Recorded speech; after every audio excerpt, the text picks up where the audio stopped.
Every problem in your life is not just a stumbling block, it's a signal to shift, a signal to rise, a signal to stop magnifying what's wrong and start looking for what's right, because what you focus on expands. If you fixate on the problem, you energize the problem, but if you zero in on the solution, the door begins to open. It's not magic, it's mindset.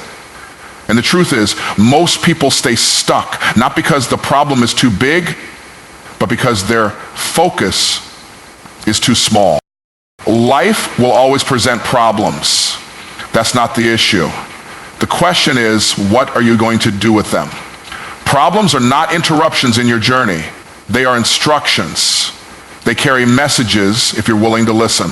They reveal weaknesses that need strengthening, gaps that need bridging, and areas that need growth. But if you keep rehearsing the problem, all you're doing is reinforcing your limitation. You weren't created to live trapped in cycles. You were designed to rise above them by shifting your focus.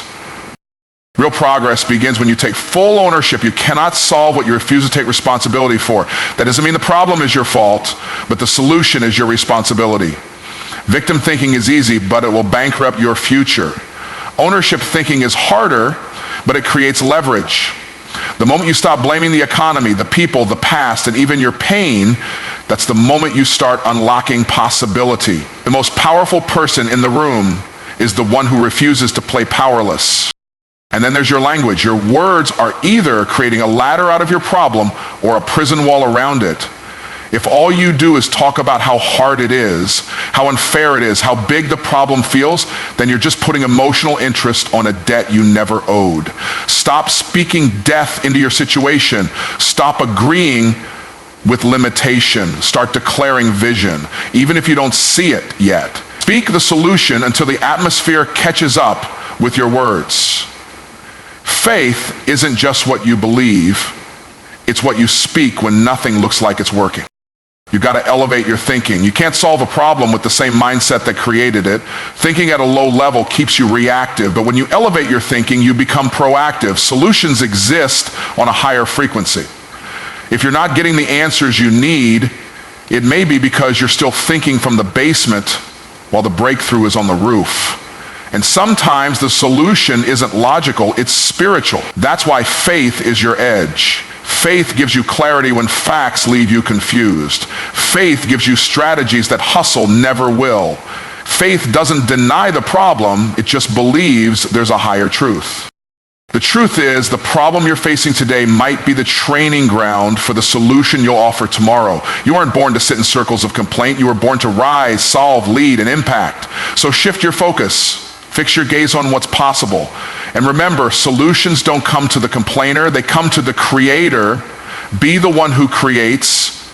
Be the one who decides, I will not be defined by this problem, I will be refined by this process. Stop letting your problem speak louder than your potential. Stop rehearsing what's broken and start building what's next. The more you focus on solutions, the more solutions will begin to show up. It's not about ignoring the problem, it's about refusing to let it own you. You're more powerful than the problem. The answer is already inside you. Now focus, shift, speak, rise, and solve. What you focus on expands. It's not just a catchy phrase, it's a spiritual law, a mental principle, and a practical truth. Whatever you give your attention to, you give your energy to, and whatever you energize, you multiply. If all you see is the problem, the pain, the pressure, then that's what will grow in your mind, in your words, and eventually in your life. You can't feed fear and expect faith to grow. You can't stare at lack and expect abundance to show up. You can't magnify chaos and expect clarity. If you wake up every day talking about what's wrong, what's missing, what's unfair, then you're planting seeds of limitation into the soil of your future. And those seeds don't die, they grow. They grow into discouragement, they grow into delay, they grow into stagnation. But when you choose to shift your focus and start magnifying the answer, something shifts. Even if you don't have all the details, even if you don't know the how, you're aligning yourself with solutions instead of staying stuck in problems. You don't attract what you want, you attract what you focus on with intensity and consistency. Focus is your filter. If you see every inconvenience as a wall, you'll stop. But if you see it as a window, you'll rise. Focusing on the solution doesn't mean the problem isn't real. It just means you're refusing to make the problem your identity. You're choosing to look higher, think higher, and believe that there is a way forward, even when it's not visible yet. The most dangerous thing about a problem is not the problem itself, it's your focus on it. Your mind is the control center of your life, and what you choose to magnify determines the direction of your emotions, decisions, and outcomes. So if you want to change your life, don't start with your environment, start with your focus. Shift your attention from what's falling apart to what's coming together. Stop replaying the scene of defeat and start visualizing the moment of breakthrough. Because the minute you lock in on a solution, your brain, your spirit, and even the universe starts cooperating with that vision. So don't ask, what's wrong with the situation? Ask, what can I learn? What can I create? What can I change? Because what you focus on expands. And if you focus on answers, you will begin to attract them faster than you thought possible. Problems are invitations, not interruptions. Most people see problems as inconveniences, unexpected setbacks that derail their plans, delay their progress, and disrupt their peace. But that's a surface level view, a shallow perspective. The truth is, every problem is an invitation from a higher realm to step into a deeper level of growth, clarity, and purpose. Problems are not here to stop you. They're here to summon something greater within you. When a problem shows up, it's not always because you did something wrong.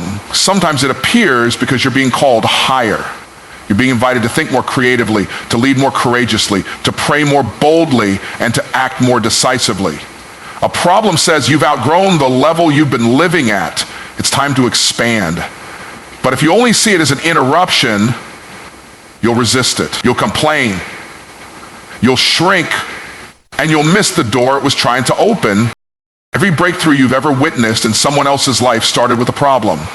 Every invention, every transformation, every innovation was born out of discomfort, chaos, or pain. But the people who rose didn't run from the problem. They leaned into it. They accepted the invitation. They embraced the challenge. They understood that the problem wasn't the end. It was the beginning of something better. When you shift your perspective and stop labeling problems as detours, you begin to see them as divine invitations. Invitations to dig deeper, to get honest, to stop relying on old strategies and start tapping into new wisdom. A problem can expose weaknesses, but it can also activate strength. It can reveal blind spots, but it can also awaken vision. It's not here to push you down, it's here to pull you up, but it all depends on how you perceive it. See, when you reject the problem, you delay the promotion. But when you accept the problem as an invitation to grow, to stretch, to rise, you accelerate your purpose. Don't just pray for God to remove the problem. Ask Him what the problem is revealing. Ask what it's teaching. Ask what it's birthing. Because sometimes what feels like resistance is really refinement. What feels like pain is really preparation. So stop resenting the problem. Receive it as an invitation. You're being invited to lead at a higher level, to think at a deeper level, and to become the solution the world's waiting for. Don't turn down the invitation. Walk through the door. Solutions start with ownership. You can't change what you won't claim. You can't fix what you keep blaming. As long as you're pointing the finger outward, at your past, at your parents, at your circumstances, at the economy, you're giving away your power. Ownership is the moment you stop making excuses and start making progress. It's when you say, this might not be my fault, but it is my responsibility. That shift in mindset is where real transformation begins. You see, most people are waiting for something external to change before they take internal responsibility. But the truth is, your breakthrough doesn't begin when the problem disappears. It begins when you decide to rise in the middle of it. Ownership is not about guilt. It's about authority. It's not about shame. It's about stewardship. When you take ownership, you're not saying everything is perfect. You're saying, I refuse to let this define me. I will define what happens next. Blame feels good in the short term, but it bankrupts your potential in the long term. Blame keeps you passive. Ownership activates your power. It makes you ask different questions. Instead of, why did this happen to me? You start asking, what can I do with this? Instead of who's responsible for this mess, you ask, how can I be responsible for this solution? Ownership turns victims into visionaries and complainers into creators. The people who win in life aren't the ones with perfect conditions. They're the ones who take imperfect situations and lead anyway. They don't wait for everything to align. They don't demand guarantees. They move forward with what they have and grow as they go. Ownership means you stop rehearsing what went wrong and start building what's next.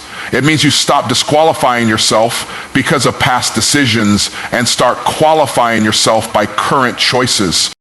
And here's the truth: God won't do for you what you refuse to do for yourself.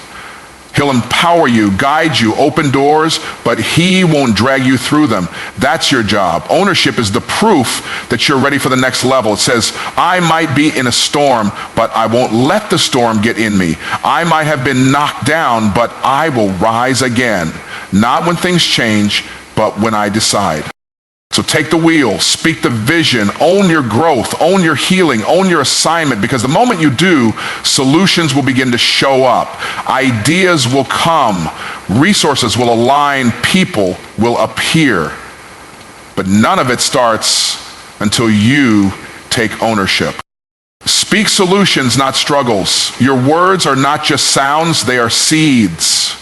Every time you open your mouth, you're planting something in the soil of your life. You're either planting problems or planting progress. You're either reinforcing limitation or releasing breakthrough. Most people talk themselves into cycles they were meant to break, all because they keep rehearsing what's wrong instead of declaring what's possible. Struggles are real, but speaking about them nonstop won't solve them. In fact, constantly talking about the struggle keeps you emotionally married to the problem. It makes you more familiar with your pain than your power. It reinforces a victim mentality instead of activating a victory mindset. You don't need to deny the struggle, you just need to stop giving it your microphone. The more you speak about where you're stuck, the more stuck you feel. But the moment you start speaking vision, direction, and faith, something begins to shift in the atmosphere. Your words create pathways. When you speak solutions, your mind starts searching for answers. Your spirit gets in alignment with breakthrough. Your faith gets activated, and your actions begin to follow your declarations. But when all you do is speak on the problem, you train your mind to expect more of it.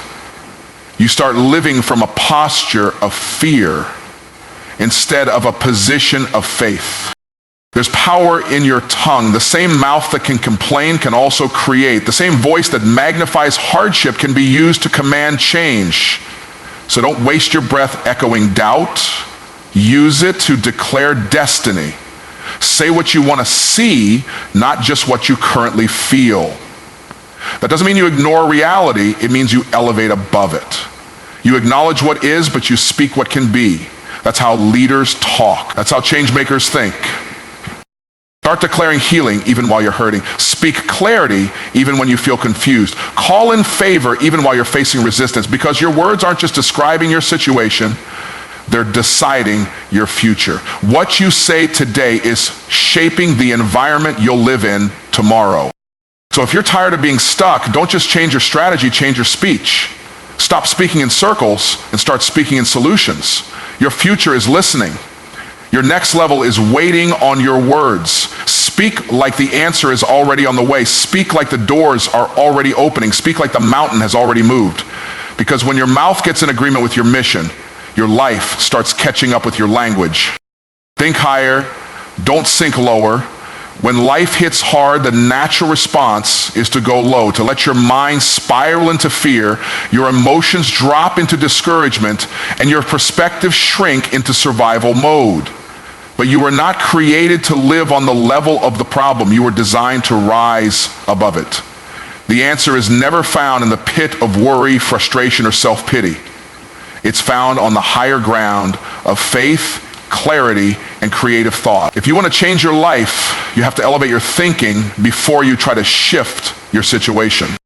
Small thinking leads to small living. When your mind is consumed by what's wrong, what's missing, and what's unfair, you limit the flow of ideas, vision, and strategy. But the moment you lift your thoughts, even slightly, you start accessing a new realm of possibilities.